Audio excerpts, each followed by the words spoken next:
Hello everyone, welcome to the class. Today we are going to learn next part of the spoken English. Last we had learned about used to and used to be, and here we are going to learn about didn't used to and didn't used to be. Okay, उससे पहले हम start कर देते हैं आज के कुछ important word जो कि हम सीखने वाले हैं, जो स्पोकन इंग्लिश में हमारे वर्क में आएंगे. ठीक है, first word is according to spoken here, and next one is next one is John, you are and next one is insist, next one is persist, next one is correct, next one is bind, next one is keeping, next one is boost up, next one is green, next one is green, next one is excel, and next one is follow, and last one is no. Okay, these are the words today we are going to learn. Okay, यही word है आज हम सीखने वाले हैं जो हमारे spoken English में वर्क आएंगे. इन्हीं की सहायता से हम स्पोकन इंग्लिश बोलना स्टार्ट करेंगे. So let's get started. First word is tear. Okay, इसकी जो दो प्रोनाउंसिएशन निकलते हैं, एक होता है टीयर, एक होता है टेयर. टीयर और टेयर में डिफरेंस क्या है, ये चीज आपको पता होनी चाहिए. ठीक है, टीयर हम बोलते हैं, टीयर का मतलब क्या होता है, आंसू. ओके, और इसका मतलब हो गया फाड़ना. व्हाट इज फाड़ना, कागज फाड़ना. ठीक है ना, आंसू. जब हम बोलते हैं इस स्पेलिंग को टीयर, टीयर का मतलब हो गया आंसू. And next one is tear, then that is mean फाड़ना. Okay, next is nap. Nap यानी होता है, बताओ क्या होता है नेप यानी, चपकी लेना. क्या होता है, झपकी लेना. That's the call of nap. Nap यानी झपकी लेना. और एक होता है स्नूज. स्नूज मतलब जो, अगर आपने कभी भी अलार्म भरा होगा तो जब अलार्म बजता है, जब बोलता है, तब वहां पर एक होता है स्नूज. स्नूज वाले बटन पे हम क्लिक कर देते हैं तो वो थोड़ी देर के लिए बंद हो जाता है और वापस बजता है. तो मतलब वापस थोड़ी देर के लिए झपकी लेना, नैप करना उस चीज को. ठीक है, स्नूज यानी सोते सोते झपकी लेना. और एक होता है नेग. नेग यानी होता है दिमाग चाटना. ठीक है, दिमाग खाना.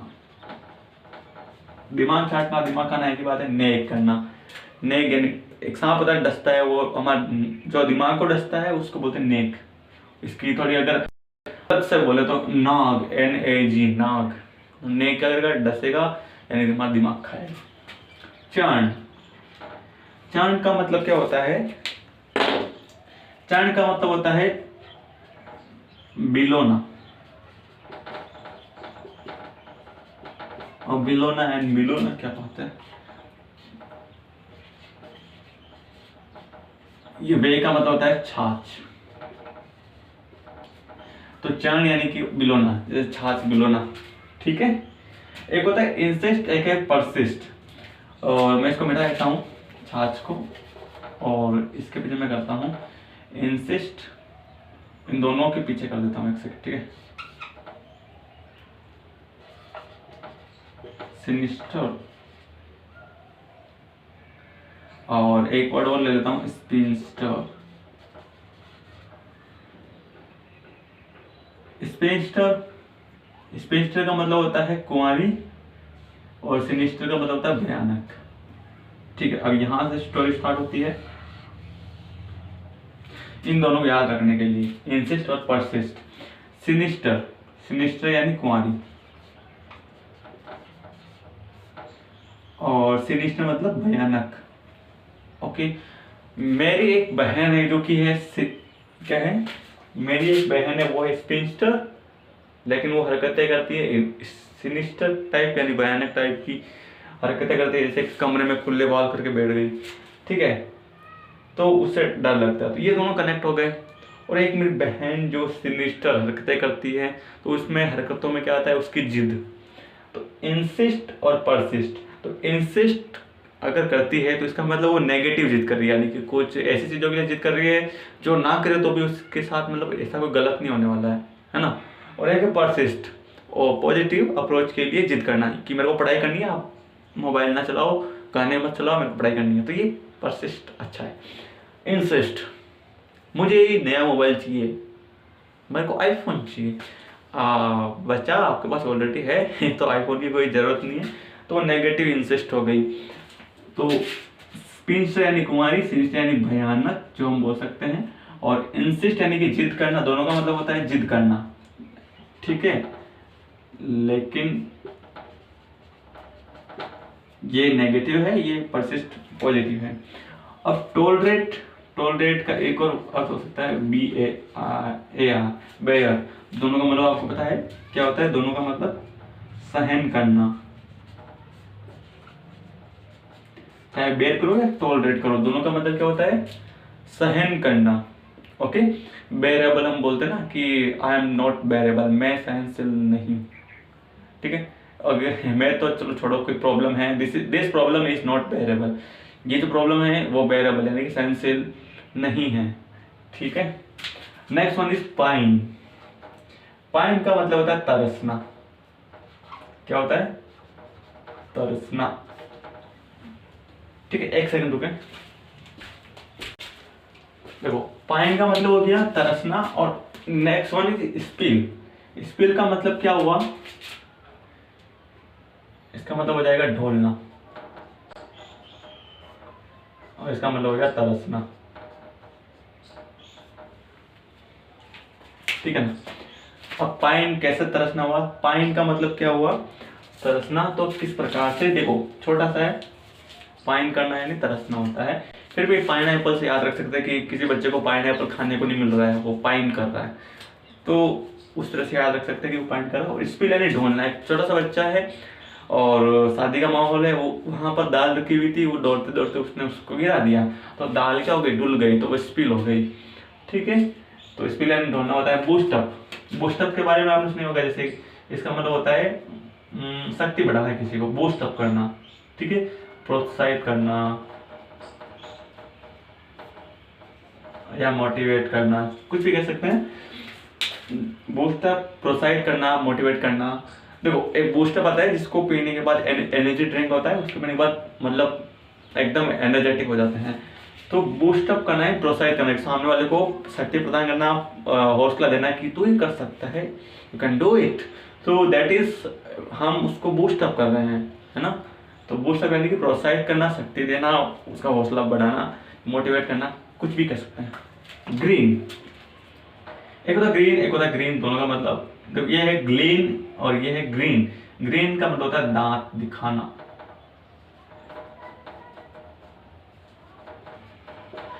और ग्लीन, ग्लीन पे दांत दिखाने से तो ग्रीन का मतलब होता है दांत दिखाना, मतलब हंसना लेकिन दांत दिखाते हुए हंसना, ठीक है। और एक एक ग्लीन, ग्लीन का मतलब क्या हुआ, जैसे ग्रीन को आप याद रख सकते हो कि अपने एडवर्टीजमेंट देखा होगा कि वो हंसता है तो उसके दांतों में पालक नजर आता है, तो ग्रीन ग्रीन नजर आता, तो जी जैसे दांत दिखाया उसके पता, क्या आपको दांतों में, क्या आपने पालक की सब्जी खाई, तो फिर वो ऐसे मुंह पे हाथ रख लेता है, ओ माय गॉड ये क्या हो गया, तो वो ग्रीन करता है तो पकड़ में आ जाता है कि भाई सामने पालक की सब्जी खाई, क्योंकि वो कॉल करके नहीं आता है, मतलब ब्रश करके नहीं आता है। Okay, next one is Glenn. Glenn का मतलब होता है धीरे धीरे सीखना,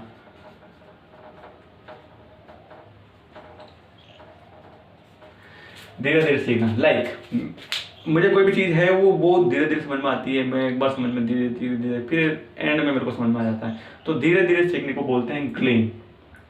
माई children does glean in the study, मतलब वो स्टडी में धीरे धीरे सीखता है। Okay, next one is excel. देखो एक्सेल एक हमारी छोटी सी क्या बोलते हैं उसको, विकी टाइप एक्सेल आती है, और next one is excel, excel आती है।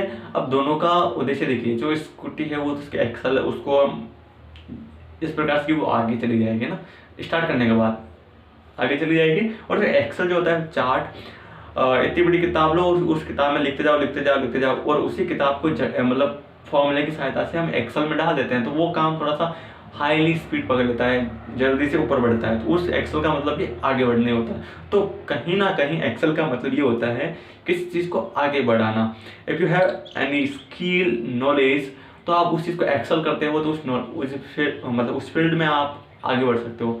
आपको बोलना आता है और उस चीज़ को आप बढ़ाते हो, तो बोलना आपके लिए एकदम आदत हो जाता है, ठीक है ना। तो आप आसान से बोल सकते हो। आपको कंप्यूटर चलाना आता है, आप रेगुलर चलाते हो, तो आप दाएं हाथ से बाएं हाथ से जैसे भी है आराम से चला सकते हो, बिना देख देख के कोई भी की दबा सकते हो। दैट इज मीन किस चीज़ को एक्सेल करना यानी कि बढ़ाना। कोई भी स्किल हो सकती है, कोई भी नॉलेज हो सकता है, पैसे हो सकते हैं, तो बढ़ाना। कॉल ऑफ का मतलब क्या होता है, कोई बता सकता है?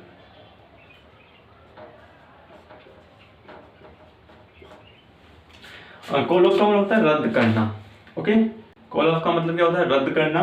तो डज मीन इसका मतलब यह है सीधा कि अगर हम ऐसे देखें तो कॉल ऑफ हो गया मतलब कॉल बंद हो गया। एक वर्ड टू वर्ड ट्रांसलेट किया तो ऐसे होने वाला है। और दूसरी तरह से देखें तो उसका मीनिंग बिल्कुल ही अलग है, रद्द करना। अगर आप एक मीटिंग करने जा रहे हैं, प्रधानमंत्री जी ने एक मीटिंग बुलाई है और एक्सीडेंट या फिर कोई भी ऐसी सिचुएशन आ गई जिसकी वजह से मीटिंग रद्द करनी है, तो क्या हुआ कि meeting has been called off with permission of prime minister of India, ठीक है ना। ऐसी न्यूज़ आती रहती है।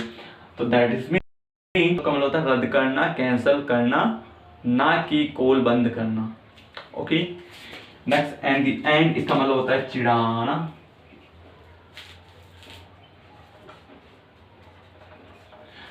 ठीक है ना। एंड द एंड एनोय मतलब चिढ़ाना। अब देखो इसको कैसे याद रख सकते हो, जैसे कि तुम्हारे गांव में, तुम्हारे घर में, तुम्हारे पड़ोसी में कोई भी एक लड़की जिसका नाम है अन्नू, ठीक है। जब भी हमें उसको बुलाना है चिढ़ाते हुए, तो क्या बोलोगे? ए अनुडी अट्ठा, ए अनुडी दा, ठीक है। इसका मतलब क्या हुआ कि हम उसको चिढ़ाते हुए बुला रहे हैं, अनुडी अट्टे होने, तो एनो है, तो चिढ़ाना। इस तरह से याद रख सकते हो।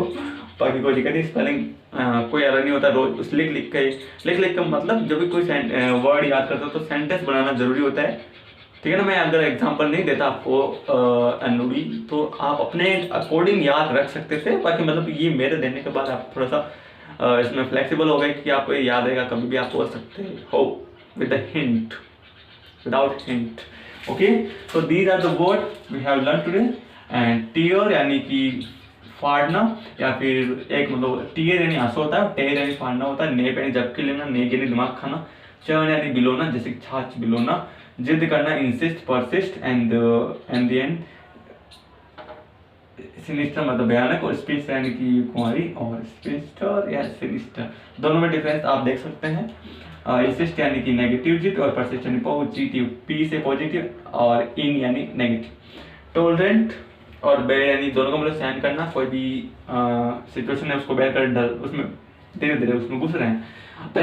पाइन यानी तरसना, स्पिल यानी डोलना, बोशेब यानी प्रोत्साहित करना, ग्रीन यानी दांत खाना, क्लीन यानी कि सीखना, कुछ भी सीखना लेकिन धीरे धीरे स्लोली सीखना, और एक्सेल यानी बढ़ाना, खोलो यानी कि रद्द करना, एंड द एंड चिढ़ाना। So these are the words. Okay, so guys, today we have learned this thing, and after this we are going to learn next part of the used to and the spoken English. So till then, bye bye, thank you so much.